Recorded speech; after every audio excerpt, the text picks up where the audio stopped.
नमस्कार, जनता टीवी देख रहे हैं आप। मैं हूं आपके साथ अमर त्रिपाठी। बुलेटिन में बात होगी कुछ अहम खबरों की। मुख्यमंत्री पुष्कर सिंह धामी ने रुड़की के आनंद स्वरूप आर्य सरस्वती विद्या मंदिर में नवनिर्मित भवन का लोकार्पण कर मेधावी छात्र छात्राओं को सम्मानित किया। उन्होंने कहा कि शिक्षा और संस्कार सरकार की सर्वोच्च प्राथमिकता है और उत्तराखंड नई शिक्षा नीति लागू करने वाला पहला राज्य है। मुख्यमंत्री ने छात्रवृत्ति और टॉपर्स के भारत भ्रमण योजना का भी उल्लेख किया। साथ ही कांवड़ यात्रा की तैयारियों की समीक्षा करते हुए श्रद्धालुओं से प्रशासन की गाइडलाइंस का पालन करने की अपील की। बहुत अच्छा रिजल्ट हमारे सरस्वती शिशु मंदिर और विद्या मंदिर के भैया बहनों ने, हमारे छात्रों ने, छात्राओं ने कक्षा 10वीं हाई स्कूल और इंटरमीडिएट में 35% और 37% का जो कुल विद्यार्थियों की संख्या है उसके आधार पर जो मेरिट है उस मेरिट में स्थान प्राप्त किया है। मैं उन सभी को बधाई देता हूं और हमारे विद्या मंदिर और शिशु मंदिरों से पढ़कर बच्चे ज्ञानवान बन रहे हैं, चरित्रवान बन रहे हैं, संस्कारवान बन रहे हैं, विद्यावान बन रहे हैं, हर क्षेत्रों में जा रहे हैं। मैं उन सभी को बहुत बधाई देता हूं और शिक्षा हमारी सभी बच्चों के लिए पहली प्राथमिकता है, सर्वोच्च प्राथमिकता है कि बच्चों को अच्छी शिक्षा मिलनी चाहिए, अच्छे संस्कार मिलने चाहिए। उसको लेकर राज्य सरकार के स्तर पर भी काम किए जा रहे हैं। नई शिक्षा नीति लागू करने वाला राज्य उत्तराखंड पहला राज्य है। हम मॉडल क्लासेज की स्थापना भी कर रहे हैं, स्मार्ट क्लासेज बना रहे हैं, उच्च शिक्षा में भी बहुत सारे काम कर रहे हैं। बच्चों को 10वीं और 12वीं में उनको छात्रवृत्ति भी प्रदान कर रहे हैं। भारत भ्रमण पर टॉपर्स को ले जाने का भी हमने प्रावधान किया है। हमारा प्रयास है कि शिक्षा के क्षेत्र में। श्रावण कांवड़ यात्रा को लेकर उत्तराखंड पुलिस पूरी तरह से अलर्ट मोड में है। हरिद्वार में शिव भक्तों की सुरक्षा और सुगम यात्रा सुनिश्चित करने के लिए सभी तैयारियां पूरी कर ली गई हैं। वरिष्ठ पुलिस अधीक्षक नवनीत सिंह भुल्लर लगातार व्यवस्थाओं का निरीक्षण कर अधीनस्थ अधिकारियों को आवश्यक दिशा निर्देश दे रहे हैं। उन्होंने कहा कि देश भर से आने वाले कांवड़ियों की सुरक्षा, यातायात व्यवस्था और कानून व्यवस्था बनाए रखने के लिए व्यापक इंतजाम किए गए हैं ताकि यात्रा शांतिपूर्ण और सुरक्षित ढंग से संपन्न हो सके। कांवड़ यात्रा प्रारंभ होने जा रही है, उसको लेकर तमाम जो पुलिस बल है वो लगातार जो है मुस्तैद नजर आ रहा है। हरिद्वार के एसपी नवनीत सिंह भुल्लर इस वक्त जनता टीवी के साथ बातचीत करने के लिए मौजूद हैं। सर, हरिद्वार पुलिस लगातार मुस्तैद नजर आ रही है और आप भी लगातार अपील भी कर रहे हैं श्रद्धालुओं से। क्या इस बार रणनीति रहने वाली है, क्या कोई स्ट्रेटेजी? इसमें कांवड़ मेला जैसे श्रावण मास तो 30 तारीख से शुरू हो रहा है, लेकिन पुलिस का डिप्लॉयमेंट 25 तारीख से कर दिया गया है, क्योंकि अभी से ही काफ़ी बड़ी संख्या में, जैसे आज सोमवार है तो काफ़ी बड़ी संख्या में जो शिव भक्त हैं वो जल लेकर हरिद्वार से उन्होंने अपने गंतव्य को प्रस्थान किया है। और इसमें मेले को सकुशल संपादित करने के लिए सुपर जोन, जोन और सेक्टर बनते हैं, प्रत्येक जो बनते हैं। इस बार थोड़ा सा नंबर्स बढ़ाए हमने, तो इस साल 18 सुपर जोन, 40 जोन और 141 सेक्टर्स हैं और 13 कंपनी पैरामिलिट्री, 10 कंपनी पीएसी और इसके अतिरिक्त बड़ी संख्या में एपी, सीपी और टीपी के ट्रैफिक पुलिस के जवान लगे हैं। इसके अतिरिक्त 6 बीडीडीएस टीम है हमारे पास, एटीएस टीम है, फायर सर्विस के अतिरिक्त जवान है, पुलिस टेलीकम्युनिकेशन के यूनिट्स आई हैं।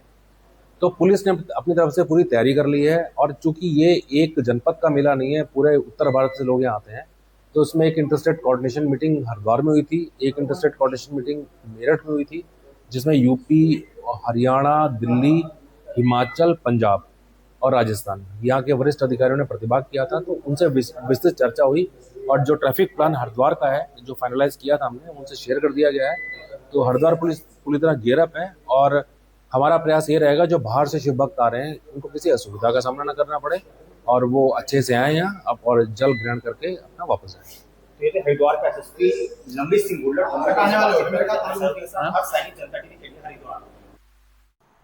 वक्त एक छोटे से ब्रेक का। ब्रेक के उस पार जल लौटेंगे।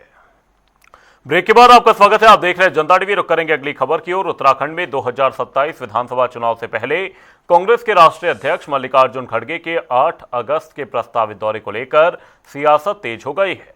बीजेपी प्रदेश प्रवक्ता मथुरा दत्त जोशी ने कांग्रेस पर निशाना साधते हुए कहा कि चुनाव नजदीक आते ही कांग्रेस को उत्तराखंड की याद आई है। उन्होंने आरोप लगाया कि खड़गे ने प्रदेश को समझने का प्रयास नहीं किया और उनका दौरा केवल राजनीतिक पर्यटन तक सीमित रहेगा।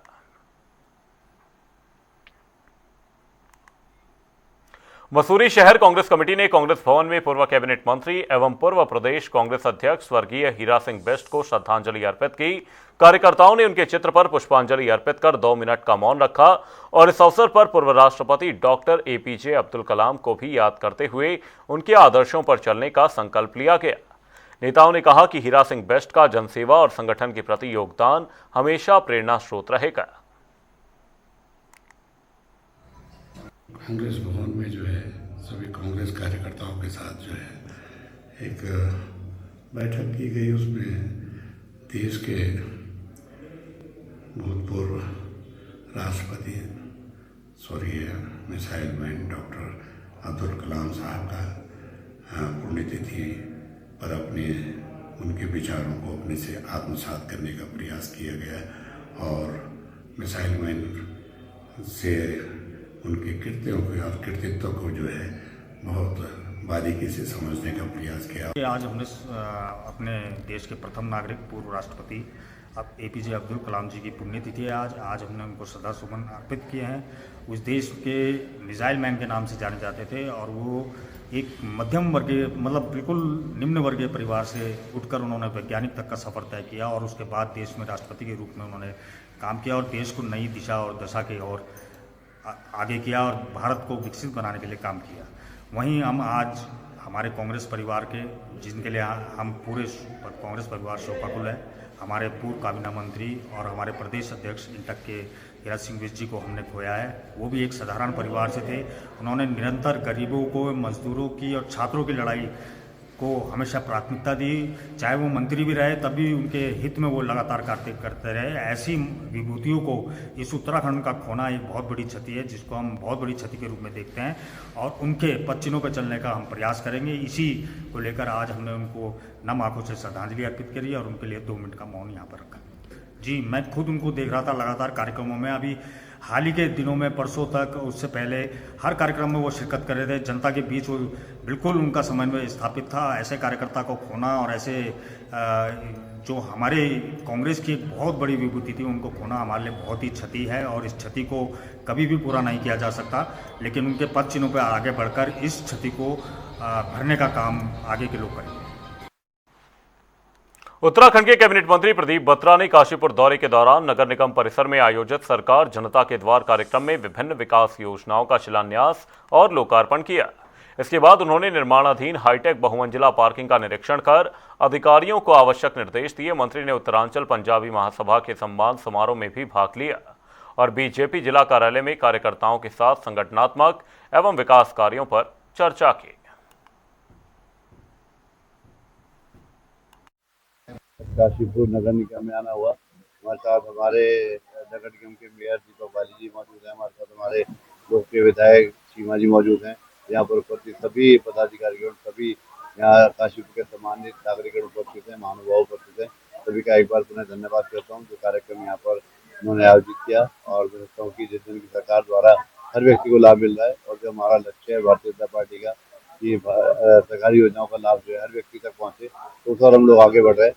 माननीय मुख्यमंत्री पुष्कर सिंह धामी जी के नेतृत्व में लगातार पूरे प्रदेश में विकास कार्य चल रहे हैं, लोकार्पण हो रहे हैं और सभी कार्य धरातल पर लोगों को दिखाई दे रहे हैं। और मैं समझ चाहता हूँ कि विकास की जो गंगा माननीय पुष्कर सिंह धामी जी लहराई है वो अपने आप में अविरल चल रही है। बीजेपी प्रदेश अध्यक्ष महेंद्र भट्ट के छात्रों को लेकर दिए गए बयान और उसके बाद सोशल मीडिया पर मांगी गई माफी को लेकर उत्तराखंड की राजनीति गर्मा गई है। कांग्रेस प्रदेश अध्यक्ष गणेश गोदियाल ने बीजेपी पर निशाना साधते हुए कहा कि महेंद्र भट्ट की माफी से साफ है कि बीजेपी नेता सत्ता के घमंड में है। उन्होंने कहा कि छात्रों और युवाओं के सम्मान का फैसला अब प्रदेश और देश का युवा करेगा और जनता उचित जवाब देगी। साथियों नमस्कार। मैंने भारतीय जनता पार्टी के प्रदेश अध्यक्ष महेंद्र भट्ट जी का अखबारों में छपा बयान पढ़ा जिसमें उन्होंने ये कहा कि लोगों ने जो सुना वो मैंने कहा नहीं और जो मैंने कहा वो लोगों ने सुना नहीं, इसलिए मैं माफ़ी चाहता हूं और अगर किसी ने गलत सुना है तो मुझे माफ़ कर दे। ये इसी तरह है कि जो ये कह रहे हैं कि भाई मेरा पिंड छोड़ो, मेरा विरोध करना छोड़ दो, मैंने जो कहा वो कहा ही है, इसका अर्थ सीधे सीधे तौर पर ये होता है। और ये इसलिए है कि मैंने पहले ही कहा कि ये लोग घमंड से भरे हुए लोग हैं। ये लोग तानाशाही का पूरा का पूरा आलम इनके अंदर निहित है और इसलिए ये सच्चाई पर आने के लिए तैयार नहीं है। अगर इस जगह पर कोई दूसरा व्यक्ति होता तो सीधे तौर पर यह कहता कि हाँ भाई मेरे से भूल हुई है और मैं माफी चाहता हूं। लेकिन अब ये माफी तो चाहते हैं, लेकिन इसलिए चाहते हैं कि आरोप अब इनका और लोगों पर है कि जो मैंने कहा वो लोगों ने नहीं सुना और जो लोगों ने सुना वो मैंने कहा ही नहीं, लोगों ने गलत सुना। तो ये पूरी तरह अब मेरा एक स्पष्ट रूप में कहना है कि महेंद्र भट्ट जी ने वही कहा जो लोगों ने सुना। उन्होंने इस प्रदेश के छात्रों को, इस देश के छात्रों को पूरी तरह से उन्हीं शब्दों से नवाजा जिस शब्द को अतीत में उनके एक मंत्री ने इस प्रदेश की जनता के लिए कहा था। सावन के दूसरे सोमवार पर उत्तरकाशी स्थित श्री काशी विश्वनाथ मंदिर में सुबह 3 बजे से ही श्रद्धालुओं की भारी भीड़ उमड़ पड़ी। शिव भक्तों ने गंगा जल, बेलपत्र, धतूरा और पुष्प अर्पित कर भगवान शिव का जलाभिषेक किया। हर हर महादेव के जय घोष से मंदिर परिसर शिवमय हो उठा। श्रद्धालुओं की भारी संख्या को देखते हुए मंदिर प्रशासन और पुलिस ने सुरक्षा एवं सुगम दर्शन के व्यापक इंतजाम किए। धार्मिक मान्यता के अनुसार उत्तरकाशी का काशी विश्वनाथ मंदिर भगवान शिव के प्रमुख धामों में विशेष महत्व रखता है।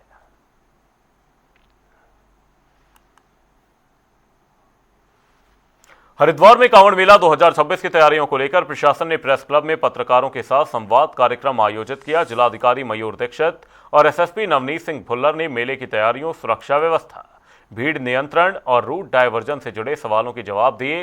अधिकारियों ने पत्रकारों से सुझाव भी आमंत्रित किए। वहीं डीएम ने कहा कि कांवड़ मेला सफल बनाने के लिए सभी वर्गों का सहयोग जरूरी है, जबकि एसएसपी ने श्रद्धालुओं की सुरक्षा के लिए व्यापक पुलिस व्यवस्था की जानकारी दी।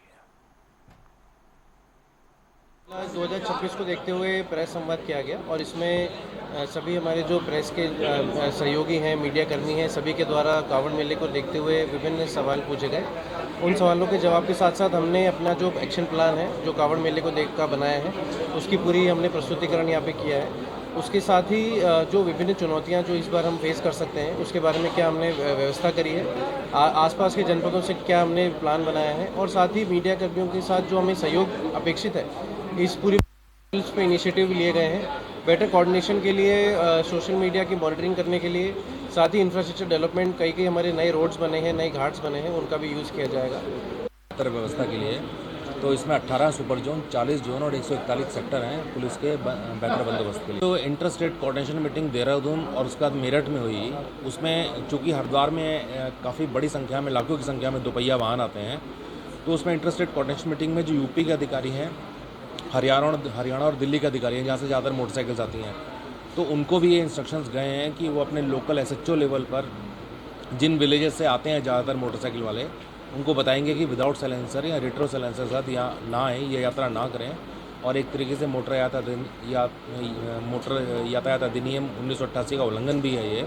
तो इसके लिए इस बार प्रयास किया जाएगा कि इन्फोर्समेंट को बढ़ाएं कि ये चीज़ें बार बार रिपीट ना हो और हल्के हल्के इस मेले को हम सुव्यवस्थित कर सकें। मसूरी पुलिस ने रात्रि गश्त के दौरान मॉल रोड स्थित एक मोबाइल शॉप में चोरी की कोशिश नाकाम करते हुए 2 आरोपियों को रंगे हाथों गिरफ्तार किया।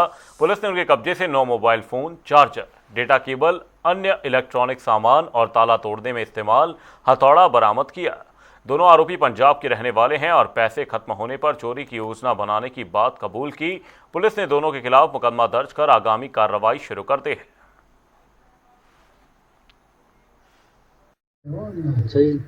विधानसभा चुनाव की तैयारियों के बीच कांग्रेस ने अपनी सक्रियता बढ़ा दी है। केंद्रीय नेतृत्व लगातार प्रदेश का दौरा कर रहा है। राहुल गांधी और कांग्रेस महासचिव केसी वेणुगोपाल के बाद अब कांग्रेस के राष्ट्रीय अध्यक्ष मल्लिकार्जुन खड़गे 8 अगस्त को हल्द्वानी पहुंचेंगे, जहां वो एक बड़ी जनसभा को संबोधित करेंगे। कांग्रेस का लक्ष्य चुनावी अभियान को गति देना और कार्यकर्ताओं में उत्साह भरते हुए आगामी विधानसभा चुनाव के लिए संगठन को मजबूत करना है।